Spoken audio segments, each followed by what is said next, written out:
Oi, oi, oi, oi! Está começando uma série de lives inspiradoras e hoje a gente abre com a Maíra, do Canto Maternar.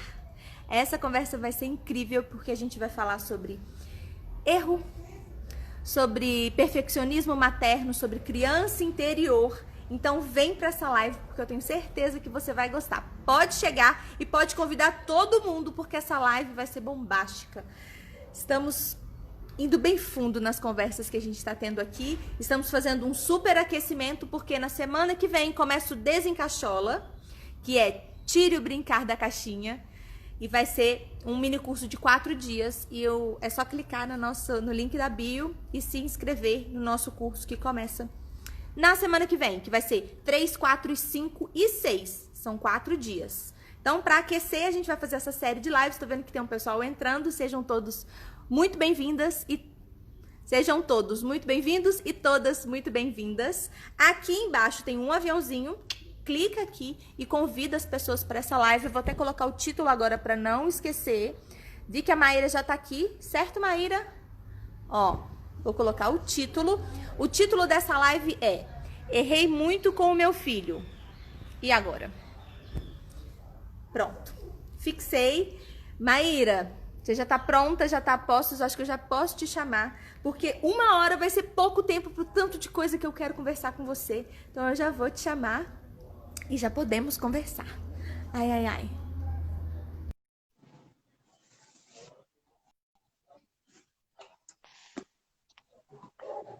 Oiê, Olá! tudo bom? Tá me ouvindo? Tudo ótimo e você? Tô te ouvindo bem. Você tá me ouvindo bem? Sim, tô ouvindo. Perfeito, tudo Então, ótimo também. ai, que coisa boa, Maíra. Ó, eu ia começar, falou, eu vou apresentar a Maíra, mas eu acho que ninguém melhor do que você para se apresentar.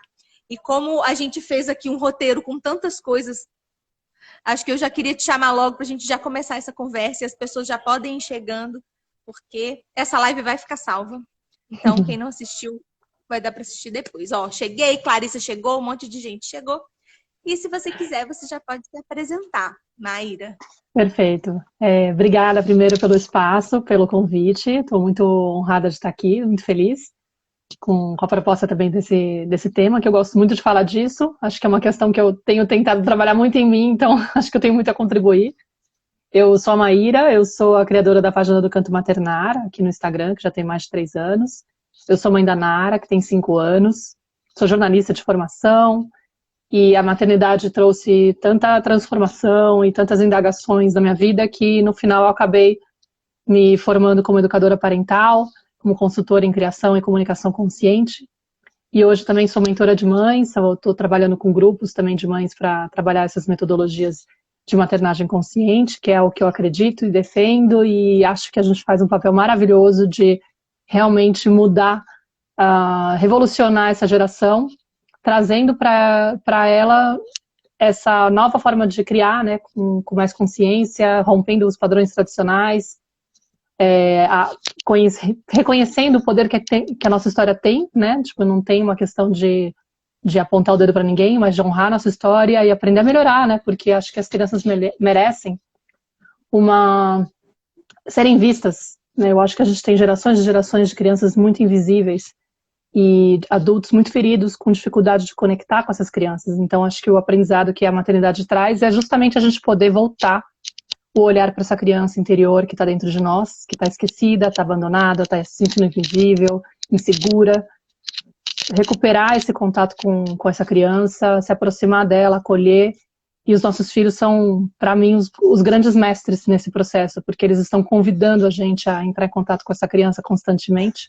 Não sei que o seu trabalho com certeza se depara com isso, porque o brincar é uma forma, né, da gente conectar.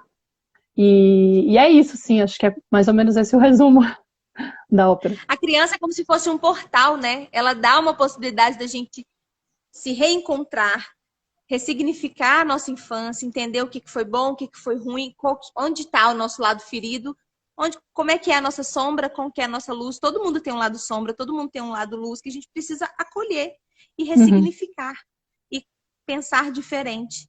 Então a criança vê como um portal mesmo, uma possibilidade de encontro consigo mesmo. Lindo demais. Inclusive, você está com a mentoria aberta, certo? Sim, estou com o segundo grupo da mentoria em grupo aberta, com as inscrições abertas, né? Com quase completo já, inclusive. E faço justamente digamos que uma caminhada na criação consciente e nesses conceitos que eu abordo, né, na página bastante. Quem segue meu conteúdo sabe mais ou menos qual que é a proposta, mas é a ideia de você desconstruir a educação tradicional e pensar, principalmente no processo, entender a maternidade, né, a educação dos filhos como um processo muito mais de autoeducação do que de educar os filhos e moldar os filhos digamos, que a gente sai um pouco desse lugar de eu sou detentora do saber e tenta ver muito mais o que essa criança está trazendo. Porque realmente é isso que você falou, né? Um convite constante para você se conhecer, né? Por que aquele comportamento me incomoda tanto? Às vezes se eu foco no comportamento, eu caio no risco de só olhar uma questão, às vezes até do meu medo que está projetado em relação àquilo, né? Tipo, meu filho tá, sei lá, não tá fazendo a lição. Aí eu já começo a conectar com o medo de que não vai ter uma carreira na vida, vai ser um encostado, vai ter dificuldade financeira, vai depender de mim, ou vai ser rejeitado, não vai ter emprego. Sei lá, eu não estou lidando com o que está acontecendo no momento com aquela criança. Eu estou plugada nas minhas dores, na minha experiência, nos meus medos do futuro, em crenças que eu tenho. Então, é um processo que você enxerga a maternidade como uma oportunidade de você se conhecer melhor e entender por que aquilo te incomoda e como que eu posso trabalhar isso em mim. E, claro, enfim, é bem bonito o processo. E as mães acabam vendo o efeito disso, porque quando você toma consciência desses padrões que você herda, você já entende por que você reage, de certa forma, a tais comportamentos, por que tal questão te incomoda e outra não. E tudo vira uma espécie de fonte de aprendizado. Você para de olhar para o erro ou para a coisa que sai do controle como se fosse um problema. Você entende que aquilo sempre vai ser uma oportunidade de aprendizado. Você tira essa expectativa de que eu preciso controlar tudo, né? Isso ajuda muito para a questão da culpa, por exemplo, que é o que a gente vai falar aqui hoje. Muito. A gente tem um curso também que chama Recalculando a Rota pelo Brincar. A gente fez a primeira turma e vai abrir a segunda turma depois do Desencaixola. E é Recalculando a Rota pelo Brincar. E a gente faz um percurso todo, a gente faz uma trilha que o lugar final, a chegada final é na gente, né? A gente está caminhando para se encontrar, para entender quais são as minhas questões, quais são me entender enquanto cíclica, enquanto habitante aqui, porque a gente vai crescendo e foram podando a gente, foram encaixotando a gente. A gente não precisa fazer a mesma coisa com as nossas crianças. A gente, inclusive, é uma possibilidade de a gente se libertar dessas amarras, entender quais são as questões. Tem gente falando, a Clarissa fez o curso com a gente aqui, ela tá falando, quem puder, faça o Recalculando a Rota, porque é sensacional. A turma que a gente teve foi uma coisa assim, de chorar nos encontros, que a gente tem um encontro na semana, tem as aulas gravadas, mas tem um encontro na semana que é assim, nossa, revelador.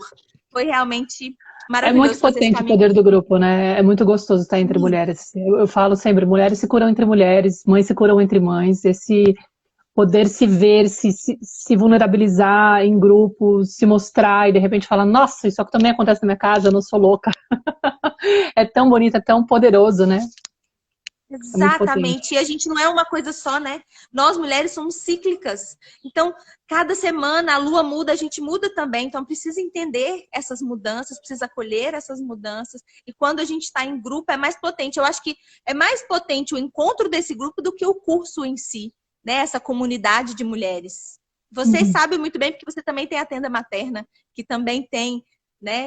Enfim, sim, o Zum Zum, e a Dani tá aqui, a Dani tá tanto na mentoria quanto no Zum Zum de mães, querida, acabou de chegar aí, deu um oizinho. A Tami também tá aqui, foi surreal, façam. Que bom, que coisa boa. Quem tá aqui, aqui tem o @casa.di.lua, que sou eu, a Fabi e a Ade, e aqui embaixo tem o @Canto Maternar, que é a Maíra. Sigam a gente, vamos trocar mais e mais e mais. O nosso foco é pelo brincar. E aí, a gente escolheu o tema dessa live como uma pergunta e eu quero começar com ela, a nossa conversa, porque... Vou fazer a pergunta. Eu errei muito com o meu filho, Maíra. E agora? Pois é, né? Acho que Para começo de conversa, assim, dificilmente a gente não vai ter errado muito com nossos filhos, né? Tipo, sempre a gente vai, se a gente for fazer um balanço, a gente sempre vai observar que a gente teve erro. Acho que essa pergunta em si daria para fazer a live inteira só baseada nela, porque ela realmente demonstra que essa pessoa tá com muita culpa, para começar, né? Tipo, e acreditando que esses erros teriam sido evitados, poderiam ter sido evitados. Geralmente acontece um caminho assim, né? Eu percebo pela minha página.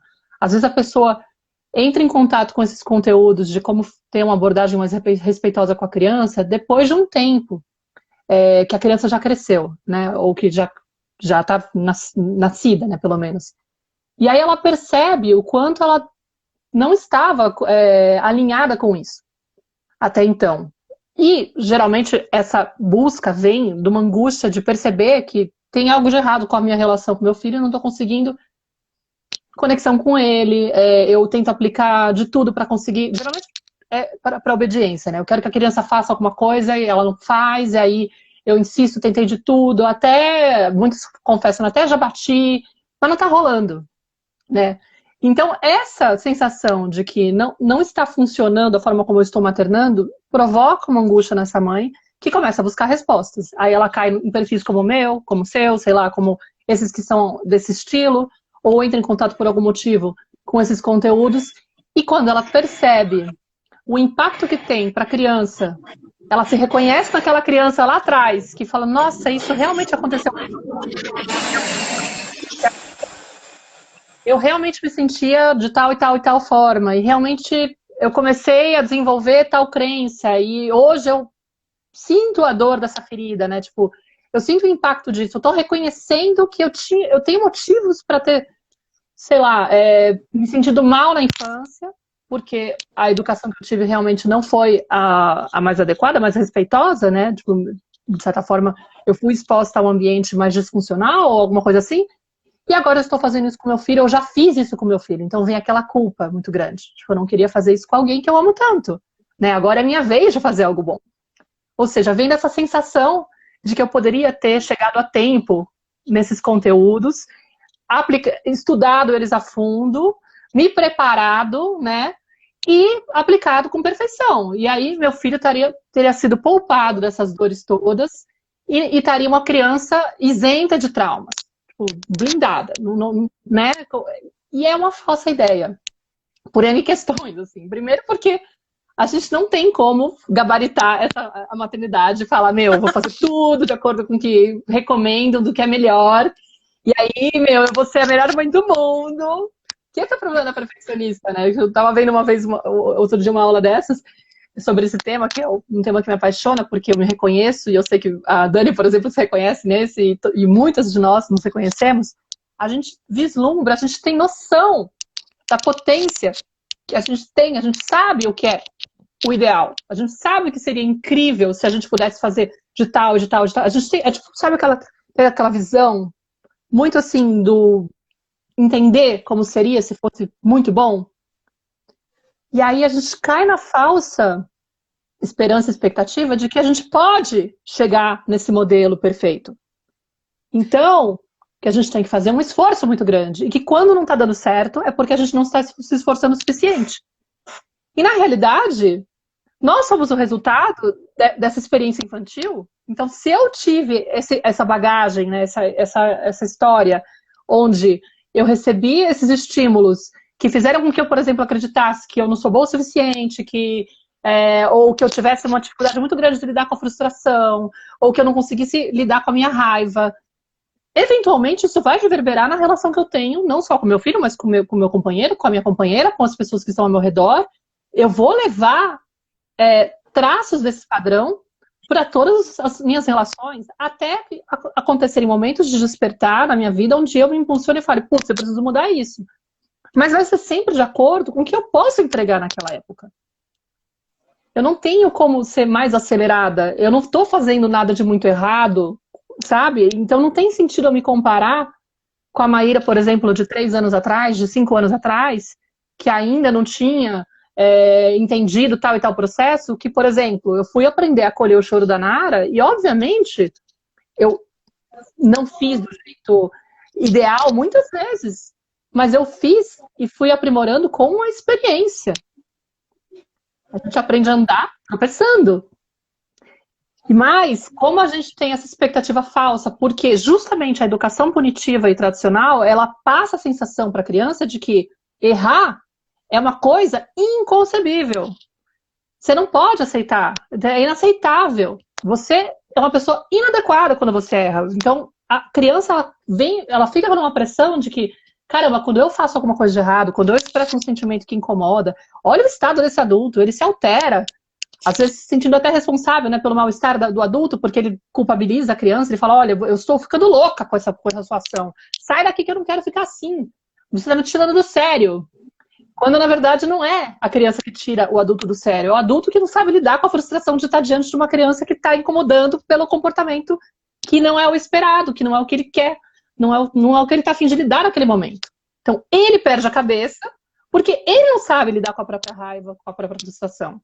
Mas aí ele vai, por padrão, né, por reproduzir um padrão de que todos gostam nesse padrão de jogar a culpa no outro, ele vai fazer a criança acreditar que ela é a responsável.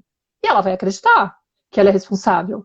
Então ela também vai acreditar que quando o outro está fazendo uma coisa que ela não está a fim de lidar, que ela tem dificuldade de lidar, o outro é responsável pelo mal-estar dela.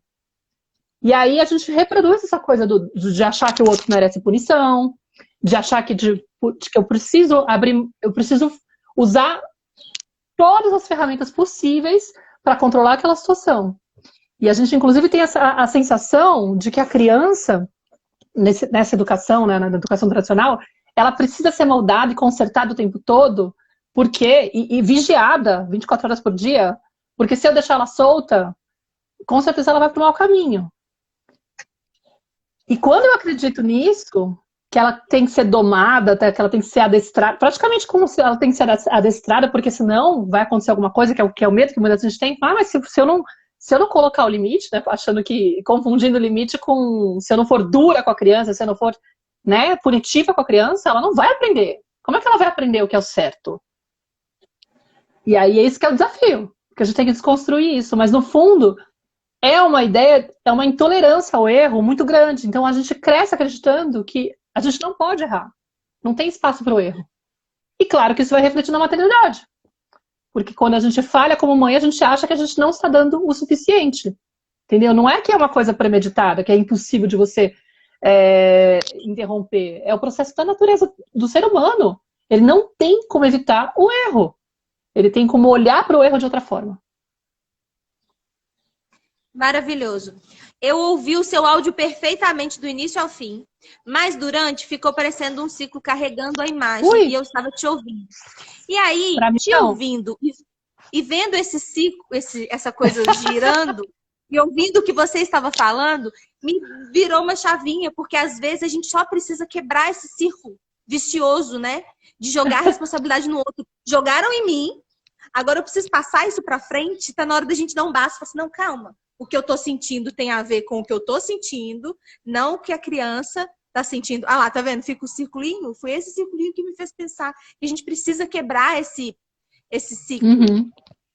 A gente precisa de parar de jogar a responsabilidade no outro, principalmente numa criança. Não é justo, né? A gente precisa acolher o choro e a gente precisa se acolher.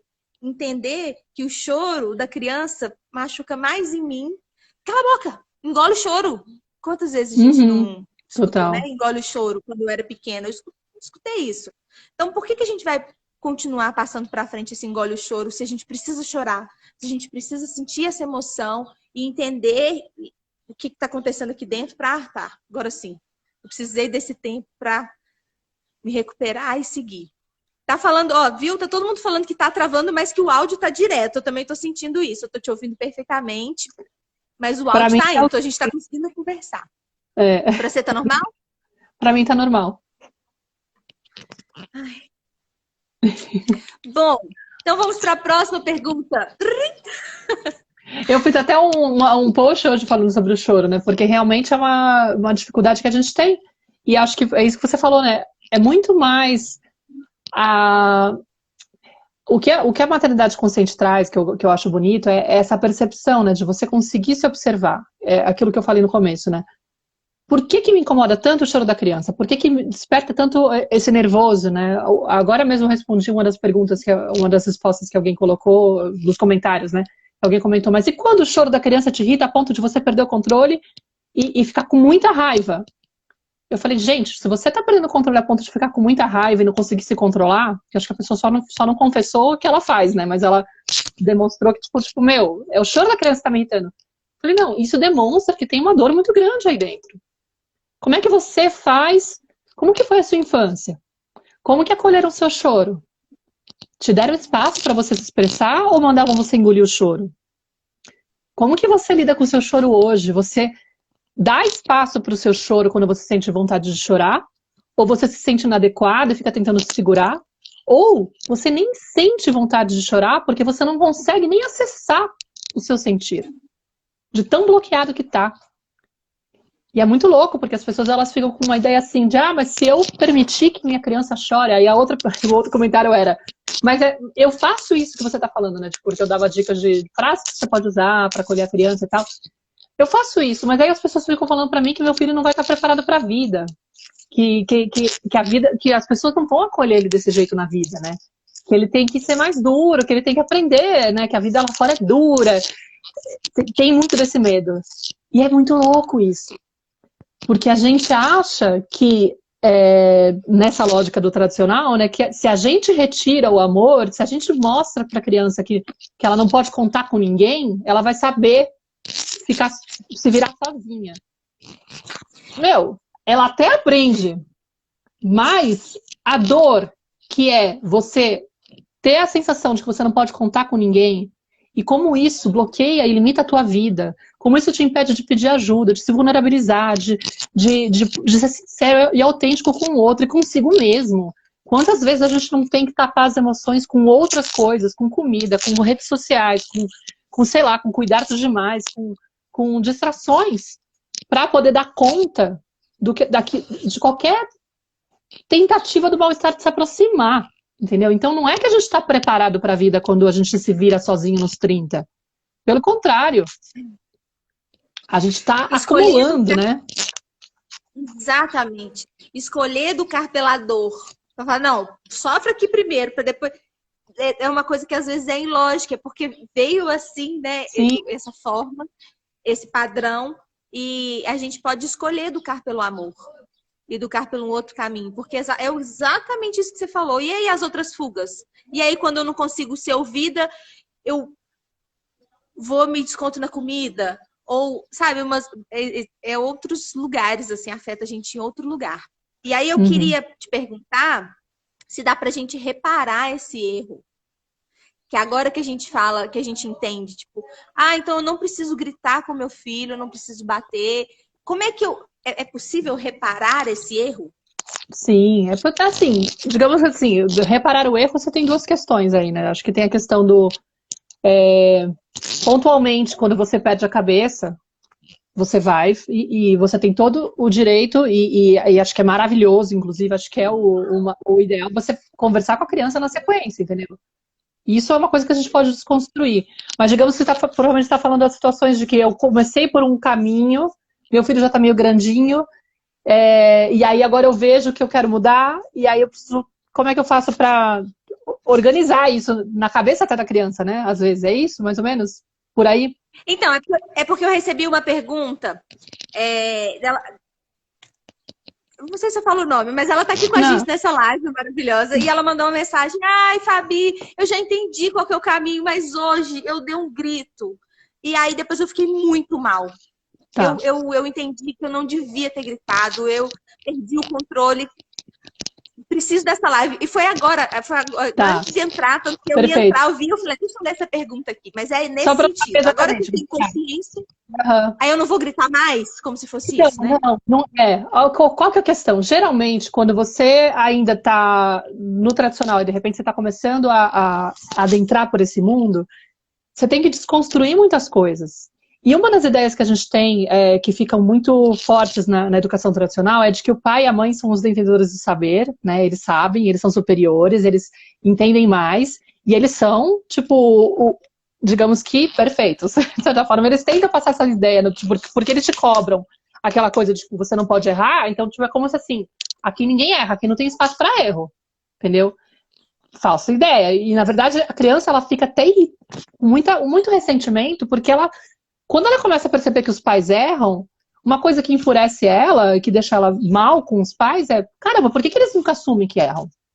Só eu que tenho que pedir desculpa, entendeu? O pai tradicional dificilmente vai assumir que errou e pedir desculpa para a criança. E é outra coisa que faz ela acreditar no final que realmente errar não é legal, porque os meus pais, que são a referência, nunca assumem o erro. Quando a gente desconstrói isso, a gente baixa desse pedestal. Isso é maravilhoso, porque o primeiro processo seria, eu primeiro acolho meu erro. Aprendo a diminuir, digamos, a amaciar o discurso interno que eu tenho, porque provavelmente, se eu fui criada num ambiente muito rígido, muito crítico, que exigia muito de mim essa coisa do não pode errar, não pode errar, não pode errar, aquilo que eu escutei dos meus pais, do tipo, que absurdo, não sei o que lá, já te falei 1000 vezes, como você... Aí pode até descambar para humilhação, como você é burra, como você é incompetente, não tô acreditando. Pode ser uma coisa bem tóxica, ou pode ser uma coisa até um pouco mais leve, mas enfim, tem uma cobrança. Essa fala do adulto, que antes ficava lá repetidamente na tua cabeça, se transformou no teu discurso interno. Quando a gente vai pro tal do cantinho do pensamento, pro castigo, que o adulto acredita que a gente está pensando no erro e pensando, putz, realmente, eu tenho que ficar aqui e eu vou ser uma boa pessoa. Tem um momento que a criança começa a projetar tudo aquilo que o adulto fala para ela e fala, realmente eu sou uma pessoa que tem defeitos, eu sou uma pessoa muito errada, né? Tipo, como assim eu de novo caí nesse erro? Ela começa a absorver aquilo. E aquilo se torna o discurso interno dela. Então, quando ela comete um erro, ela fala, tá vendo como você é burra? Você devia ter prestado mais atenção. Eu não acredito que você fez isso de novo. Meu, você já sabia, entendeu? Como que você pode ser tão ignorante? Por que você não fez de tal forma? Como assim? Então, você não precisa nem do adulto, você já se maltrata. E aí você, inclusive, pode buscar punição. Ah, agora, bem feito. Ninguém mandou. Claro que ele vai te tratar desse jeito, você merece. Ou você mesmo, de repente, se entope de comida, sabendo que aquilo não é bom, e fala assim, que fique gorda. Aí ninguém vai gostar de você, porque como você não se comporta bem, melhor. Entendeu? Sabe? É muito louco, mas se a gente começa a observar, a gente começa a perceber que várias coisas que a gente faz são castigos que a gente se aplica, são discursos que a gente usa para se maltratar. Então, o primeiro processo do pai consciente é começar a identificar essas vozes internas que se acionam e fazer um movimento para transformar elas. Primeiro movimento é, eu preciso aprender a lidar bem com os meus erros. Eu preciso começar a aceitar que eu tenho o direito de errar, que errar não é o fim do mundo, inclusive reconhecer que se eu tenho essa bagagem de ter passado por um ambiente tóxico na infância, onde me maltratavam, obviamente que o mais esperado é que eu seja uma adulta que me maltrate sem esforço externo. Eu mesmo promovo isso em mim, porque isso foi o que aconteceu, entendeu? Eu não vou ficar dizendo, como assim eu faço isso comigo? Eu falo, não, é óbvio que eu faço isso comigo, porque olha o que aconteceu comigo, são décadas de treino para que a minha mente faça isso sozinha. E agora, eu tô sei lá, eu no meu caso, 40 anos, mas eu tô com 30 e tantos anos, quando eu comecei a descobrir isso, né? Tô com 30 e poucos anos e acho que eu tenho que aprender de ontem para hoje e já saber fazer bem com meu filho, mas eu ainda estou com esse discurso interno me maltratando. Então, amiga, relaxa, que vai demorar, entendeu? Não queira ser a melhor mãe do mundo pro seu filho a partir de hoje, porque você leu ontem um post maravilhoso no Canto Maternário, em qualquer outro lugar, e você falou, nossa, fiquei tocada, é isso que eu quero fazer com meu filho. Porque aí você já vislumbra lá na frente a mãe perfeita, né, de novo, e você quer ser aquela mãe perfeita. E você não tolera nenhum tropeço. Não, você tá caminhando, amiga, você tá caminhando, relaxa, respira. E querendo ou não, é lindo porque você tá se vendo, você tá se observando, você grita, você se ouve gritando, você escuta o seu discurso, você fala, gente, olha aí, realmente, olha aí o que vem automático, se eu parar de pensar, se eu automatizar. E como é lindo, é muito maravilhoso ver uma mãe ou ver um pai se abaixando pro filho falando assim, desculpa, eu errei, eu não devia ter gritado com você. Exato. Você Mas fez aí o primeiro movimento que me deixou brava e eu gritei. Então, se desculpar com a criança, é assim, a criança aprende muito mais, que ela fala assim, Então, quando eu erro, eu também posso pedir desculpa, porque a criança também Exato. precisa pedir desculpa quando erra. Exato. Então é um processo que você primeiro tem que amaciar esse discurso em você tem que aprender a se acolher, a se aceitar, e aí você vai falar para a criança aquilo que você percebeu, tipo, sinceridade. Olha, até hoje eu estava fazendo desse jeito. E agora eu descobri que não precisa ser assim. Que inclusive isso não é o melhor, nem para mim, nem para você. E que a gente não tá feliz, né, nessa liga, né? Não tá rolando. Então, eu tô tentando aprender uma outra forma de ser mãe. Mas, para mim, é muito difícil ainda. Então, tipo, desculpa se eu gritei com você. Não é com você. E isso é muito importante. A gente tem que aprender a não responsabilizar a criança pela nossa falta de controle. Pedir desculpa para a criança é um processo que a gente vai aprender a fazer nessa forma de educar, que é super importante porque humaniza a relação, faz com que a criança entenda que existe espaço para erro, ou seja, você está jogando a real para ela. Você não está naquele lugar da mulher perfeita que no final pressiona essa criança. Você está tirando essa pressão dela. Ela entende que existe espaço para ser humano, porque o ser humano falha, gente. Não passa a impressão de que já te falei 1000 vezes, se você prometeu que nunca mais vai fazer aquilo, não existe, não cobrem isso da criança nem de vocês. E aí, quando você faz isso, você desconstrói isso, entendeu? Mas você realmente precisa primeiro fazer o processo em você, porque senão não vai ser real, entendeu? E aí você vai conseguir aceitar o erro da criança e poder fazer essa fala para ela, ó, não consegui, tô tentando melhor, amanhã eu quero tentar de novo, a gente vai tentando, mas, não, estamos aprendendo juntos. Né? Você me ajuda?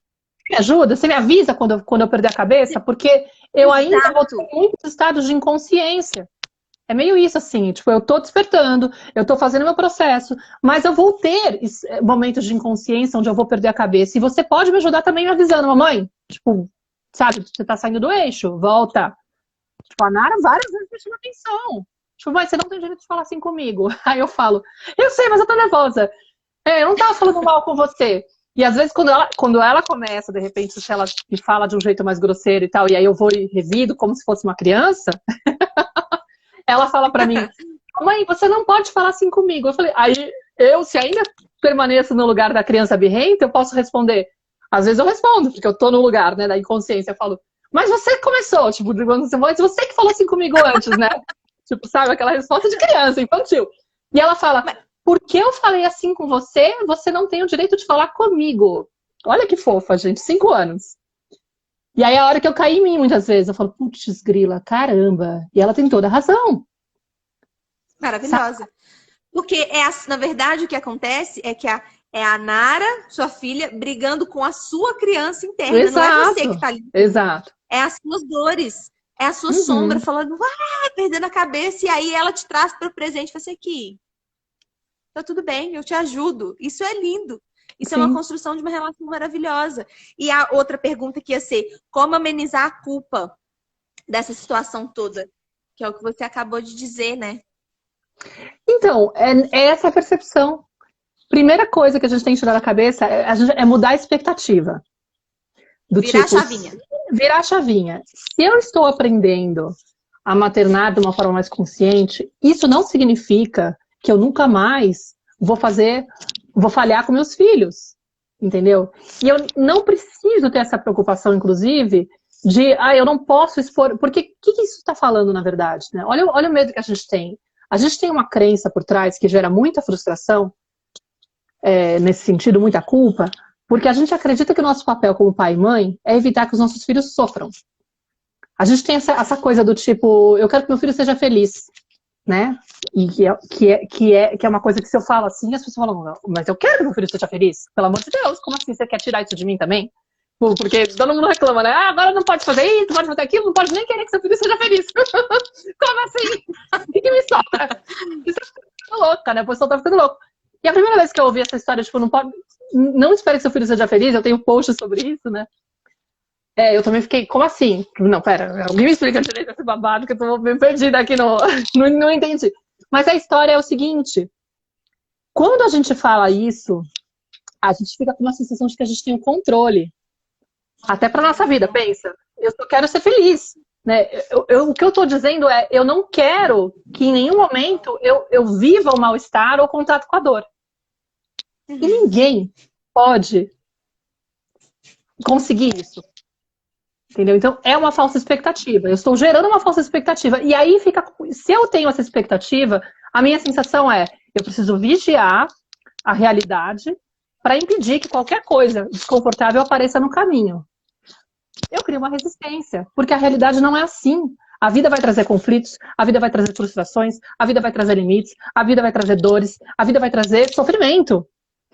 E o que eu preciso é aprender a atravessar esses momentos com resiliência, com confiança, de que inclusive eu nem sei o plano que foi traçado e por que veio esse momento. Porque geralmente, inclusive, esses momentos são os de maior crescimento quando a gente olha para eles com essa abertura de entender que, ó, eu preciso honrar o que está vindo. Sempre. E aí, se eu tiro essa expectativa de que eu quero que meu filho seja feliz, eu posso trocar pela ideia de que eu quero que meu filho seja capaz de honrar tudo que a vida trouxer para ele. Que ele seja capaz de honrar qualquer realidade que ele atravessar, qualquer coisa que vier. Porque é isso que ele precisa, e não essa pressão de que ele só pode ser feliz. Porque senão eu fico falando para ele, eu quero que você fique bem, para de chorar, tá tudo bem, não tem problema. Sem querer, toda hora que ele roçar com a dor, que ele tiver contato com a frustração, eu vou estar correndo para apressar, para arrancar ele de lá. Eu vou estar nesse movimento de tentar diminuir a dor dele quanto antes, porque ele tem que ser feliz, ele tem que estar bem, ele tem que estar bem. Quero que ele volte. Volta para o estado de bem-estar, pelo amor de Deus, volta. E no fundo, é a minha incapacidade de lidar com a frustração que faz com que eu tenha esse impulso de querer toda hora consertar a dor dele, para salvar ele o quanto antes da amargura. Não, ele não pode. E aí eu tô passando várias mensagens que não estão preparando ele para a vida dura, né? Que a gente fala, né? Eu tô falando para ele sem querer, você não é capaz de lidar com a dor. Então foge dela o quanto antes, né? Tipo, não, sai dessa, cara, você não vai dar... Não, sai dessa, foge, escapa, se distrai, busca uma outra coisa. Ou eu tô falando para ele, isso daí não é legal, você tá... É um desvio do seu... Não, tá inadequado. Não é normal sentir raiva, sentir tristeza, sentir dor, sentir medo. E aí ele vai se sentindo inadequado, ele fica confuso. Por quê? Porque a criança, ela nasce completamente conectada com a essência dela. Ela sabe expressar o sentir com liberdade, ela é autêntica. Quando a gente fica inibindo, tentando consertar, minimizar, convencer a criança de que não tem motivo para choro, por exemplo, não tem motivo, pra quê? Tipo, imagina, vocês já brincaram bastante, por que vocês estão reclamando? Tá na hora de ir para casa, tipo, hoje mesmo, estavam as 3 protestando aqui porque tava na hora de ir embora. E os adultos começando, tipo, bobagem, já brincaram bastante, mas é frustrante, cara. Deixa ela entrar em contato com a frustração. Entendeu? Tipo, normal, valida. Não precisa ficar consertando. Porque a criança começa a ficar confusa. Eu tô sentindo mal-estar, mas o adulto tá dizendo que não tem nada a ver. E aí ela começa a se perder dessa conexão que ela tem. E o que acontece, geralmente? Ela também começa a perceber um estranhamento, um incômodo no entorno. E ela vai se corrigindo, tipo, se contendo, comprimindo, reprimindo esse sentimento. Ela fala, meu, isso aqui eu não posso expressar, porque parece que dá um certo reboliço. Aí a galera fica meio estressada, minha mãe fica meio bruxa, eu tô castigado, dão a entender que não tem nada, não tem sentido, eu não sei. E aí ela começa a se basear mais no externo do que em si mesma para entender o que tá acontecendo com ela. Manja aquela coisa da aprovação externa eterna que a gente tem? De querer sempre validação externa. Não, vou fazer tal coisa, será? Não, peraí, vou perguntar pra fulano, porque eu não sei muito bem. Vem daí, cara. Até porque a gente já ouviu isso muito, né? Nossa, assim, você vai deixar a mamãe muito triste se você fizer isso. Como se a minha atitude... Ah, meu Deus, então peraí, eu tenho que fazer alguma coisa pra te fazer bem? Ou eu tenho que fazer alguma coisa pra eu ficar bem? Exato. Eu tenho que cuidar de mim e das minhas emoções. Eu passo a me desrespeitar para poder garantir o amor dessa pessoa, né? Exato. Você estava falando, veio a questão de... Várias questões, na verdade. Vieram algumas perguntas. E aí foi até a Carla que falou assim que a gente tem que tirar o filho da redoma de vidro e preparar ele para a vida, né? Porque a gente não vai estar o tempo inteiro. Eu acho que quando a gente começa a conversar com a criança de igual para igual, olho no olho, falar, olha, isso pode, isso não pode fazer, porque você vai se machucar, real, né? E parar de cobrar, parar de querer que a criança te obedeça a qualquer curso, parar de se colocar num pedestal, num lugar, e se queira resolver as suas questões de infância, nossa, eu acho que isso aí você respira muito melhor. Você fala, Uhum. nossa, ai, que bom, eu posso cuidar Traz de mim. leveza.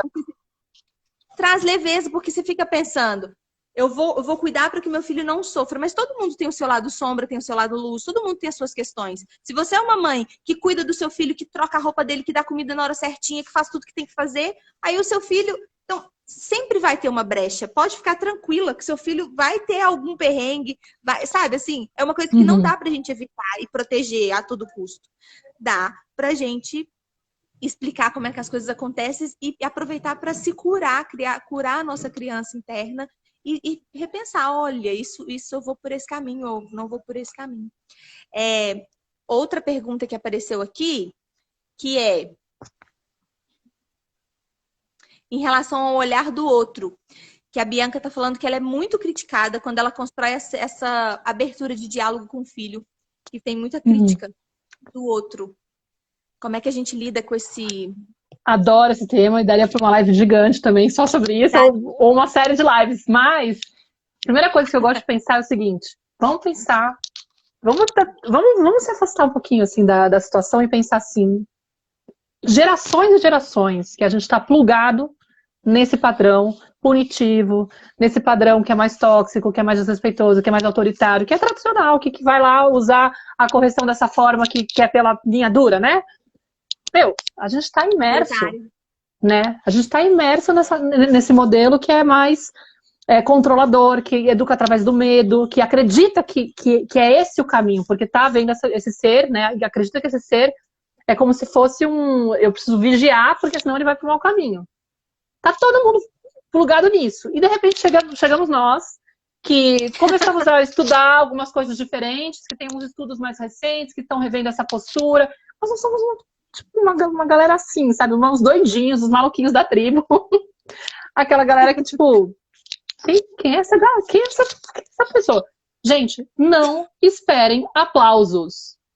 O mais, de novo, mudar a expectativa. Você não tem que achar que você vai chegar num ambiente, vai todo mundo falar, nossa, eu não acredito que você descobriu isso, e que você está revolucionando as novas gerações, que isso que você descobriu é maravilhoso, incrível, que realmente tem tudo a ver. Você está falando com adultos que têm feridas, e que muitos deles estão com essas feridas no inconsciente ainda, não tem nem ideia de que eles têm que trabalhar. Então, tipo, o mais esperado... Tem padrões muito disfuncionais, que estão aí incrustados no DNA deles, entendeu? E eles vão olhar pra você e falar, meu, quem é essa doida? Ela tá louca de acolher o choro, porque essa criança vai ficar... Eles estão com 15 mil crenças na cabeça, entendeu? Então não tem a ver com você. Quando ele fala uma coisa dessas pra você, quando ele te cobra, é a criança interior dele que tá indignada, que tem uma criança sendo acolhida na frente dele, porque ele nunca recebeu isso, ele não tem ideia do que é isso. Entendeu? Ele dói dentro dele, mas ele nem sabe que é a dor dele que tá fazendo isso. Ele tá na maior das boas intenções tentando proteger teu filho, entendeu? Ele fala, meu, se essa louca fizer isso, esse moleque vai sair despreparado pra vida. Ele realmente acredita nisso. Então ele tem uma encrenca lá dentro. É a dor de ver uma criança sendo acolhida e fala, meu, que é isso, cara? Essa mulher tá louca. Entendeu? Não espere outra coisa. Tira da cabeça que as pessoas têm que mudar. Então, tipo, o primeiro ponto é, as pessoas não vão mudar. Muito dificilmente. Elas podem até se inspirar em você e de repente cair em fichas da cabeça dela e elas falam, uau, que louco, né? Nunca tinha pensado por esse âmbito, nunca tinha olhado por esse lado. E olha que doido, e olha como eles estão... Como tem uma relação aí, se ela de repente se abre, ou de repente, entendeu? Não espere, mas pode ser que ela observe de uma outra forma um dia e um dia cai a ficha dela, mas não espere. Não espere, tipo, você vai perder energia. Inclusive, observe se isso não é um padrão seu. Por quê? Porque um padrão que a gente tem para se distrair das próprias questões é ficar olhando para as questões dos outros.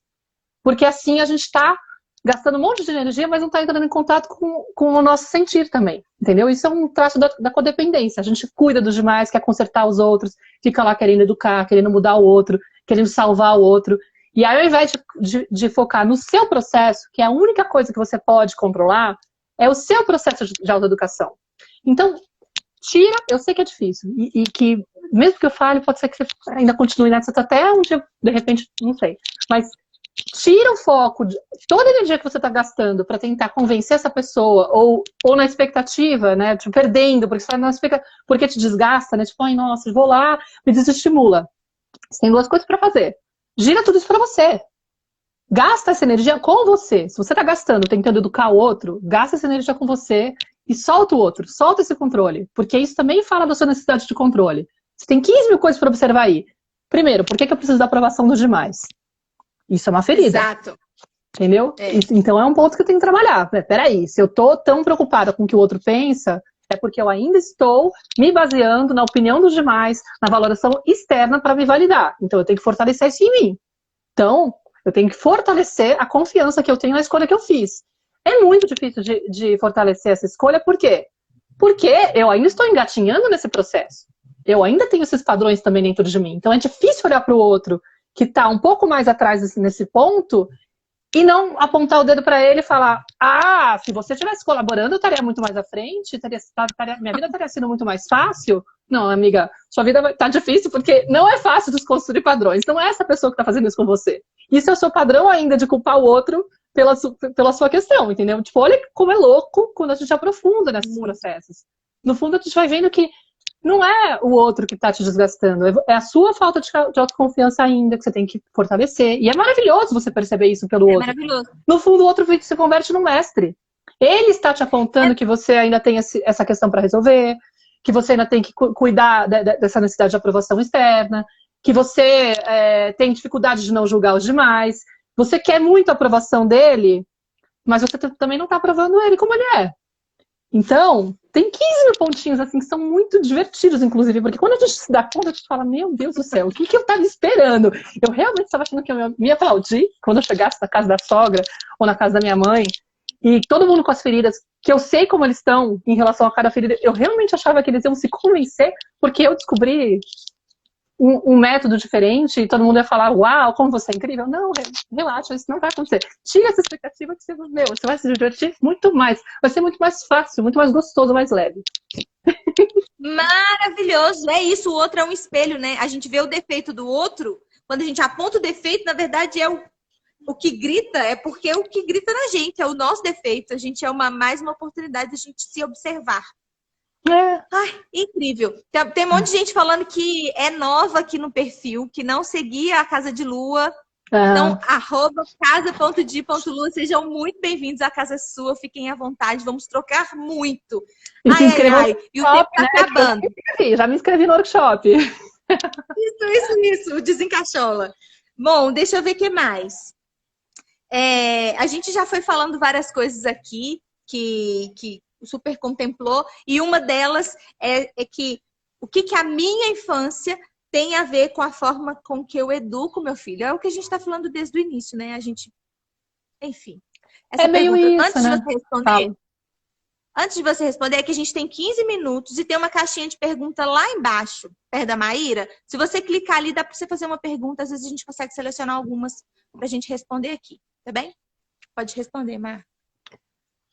Bom, isso é também tema para uma live inteira, mas enfim, para várias questões. Como que a infância influencia na forma como eu educo? Mais ou menos isso. Por exemplo, se eu estou num ambiente muito rígido, eu vou começar a cobrar muito de mim mesmo, e aí eu vou cobrar, porque isso era o terceiro ponto, né, da questão, né? Se eu cobro muito de mim, se eu for muito cobrada, eu começo a cobrar muito de mim. Se eu cobro muito de mim, eu começo a cobrar tudo demais. Então, se eu não trabalho em mim essa cobrança interna, né? Exatamente, o tal da coisinha, né? Se eu não trabalho em mim essa cobrança interna, não tem como evitar. Eu vou estar apontando o dedo para as pessoas, julgando demais, esse daí não está se olhando direito, é por isso que ele não consegue fazer as coisas bem, entendeu? Eu nunca vou estar... Se eu não me sinto boa o suficiente, nada do que os outros fazem nunca vai ser bom o suficiente para eu aprová-los, entendeu? E eu vou estar sempre apontando para os erros dos outros como algo inconcebível, inaceitável. Então, cara, não tem caminho para você educar de uma forma mais leve se você não olhar para dentro e trabalhar essas questões. O que em mim tipo, qual parte minha, por exemplo, eu não estou aceitando, eu não estou conseguindo integrar, né? Sei lá, de repente eu sou uma pessoa que não aceita a minha raiva. Se eu não aceito a minha raiva, se eu não aceito o meu lado agressivo, a minha agressividade, se eu não aprendo a lidar com ela, eu não vou conseguir apoiar a raiva do meu filho, o momento que ele tá nervoso com algo, entendeu? Eu vou estar julgando ele em primeiro lugar, achando que ele não poderia estar manifestando raiva. E aí, se eu já começo a criticar ele pelo fato dele estar expressando um sentimento que é natural, que é de todo ser humano, e que eu, por ter sido obrigada a conter a minha raiva a vida toda, eu não honro essa parte em mim, eu não integrei essa parte em mim, eu não aceito isso em mim, eu me rejeito quando eu sinto raiva. Quando eu olho meu filho tendo um acesso de raiva, eu vou sentir raiva do meu filho, para começar. E eu vou parar com isso quanto antes. E eu vou querer cortar o quanto antes. Então, ao invés de direcionar ele a lidar com a raiva de uma forma saudável, apontar caminhos, a ser exemplo, né? Porque, na verdade, a melhor forma de você ensinar o seu filho a lidar com a raiva é você saber lidar com a tua raiva diante dele. E aí é muito doido, né? Porque muitas mães falam assim, outro dia eu estava falando com uma cliente, ela falava assim, que a filha dela batia o pé e ela achava o fim da picada, porque elas moravam num apartamento e quando bate o pé, atrapalha o vizinho de baixo. Então ela achava que a filha fazia por provocação, né? E que muitas vezes ela já tinha falado que algumas vezes ela tinha batido na filha, quando ela ficava nervosa com a filha, ela acabava batendo na filha. E ela queria parar com aquilo, é por isso que ela estava me procurando, né? Eu não consigo lidar com a minha raiva, não sei o que ela, não sei o que ela. E aí, uma hora ela contou essa história da filha batendo o pé, que ela tinha certeza que a filha fazia para poder provocar ela, porque ela sabia que não podia fazer. Aí eu falei, mas em quais situações ela faz isso? Ah, geralmente quando eu ponho um limite, quando ela fica frustrada, quando ela fica brava comigo, porque a gente está discutindo. Eu falei, tá, então ela bate o pé, que na verdade é uma forma de você autorregular a tua raiva. A raiva pede movimento, a raiva pede para que você solte para fora. Mas veja bem, ela está batendo os pés no chão, ela não está batendo em ninguém, né? Ela não está agredindo ninguém, não está quebrando nada, ela poderia estar usando a raiva dela dessa forma. No entanto, você, quando perde o controle, quando você fica com raiva, você perde o controle e chega a bater nela. Quem está sabendo lidar com a raiva melhor?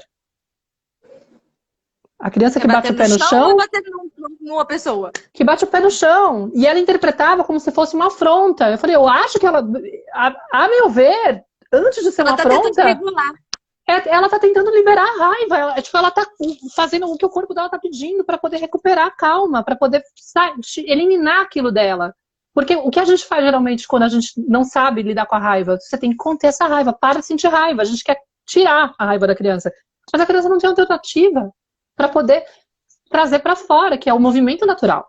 Então é muito doido isso, ou seja, interfere pra caramba, porque com certeza essa mãe, na infância, né, foi muito reprimida quando ela sentia raiva. Então ela não soube, olha a loucura, aquilo que a gente fala, mas aí não vai saber lidar com a vida dura. Não, justamente ela nunca entrou em contato com a raiva dela a ponto de saber como que ela extravasa a raiva. Entendeu? Tipo, ela poderia bater num colchão, já que não pode bater no chão. Entendeu? Se o limite é esse, não pode ser no chão. Mas dê alguma alternativa para essa criança. Que bata no colchão, que bata no travesseiro, que grite no travesseiro, que grite em algum lugar que ela pode gritar, mas que saiba como soltar. Conter vai se transformar em doença ou em ataque de birra na vida adulta. Ao longo de toda a infância e na vida adulta a gente vai explodir com as crianças e com as pessoas porque a raiva está contida. Entendeu? Então, é dessa forma que interfere. É esse ciclozinho, assim.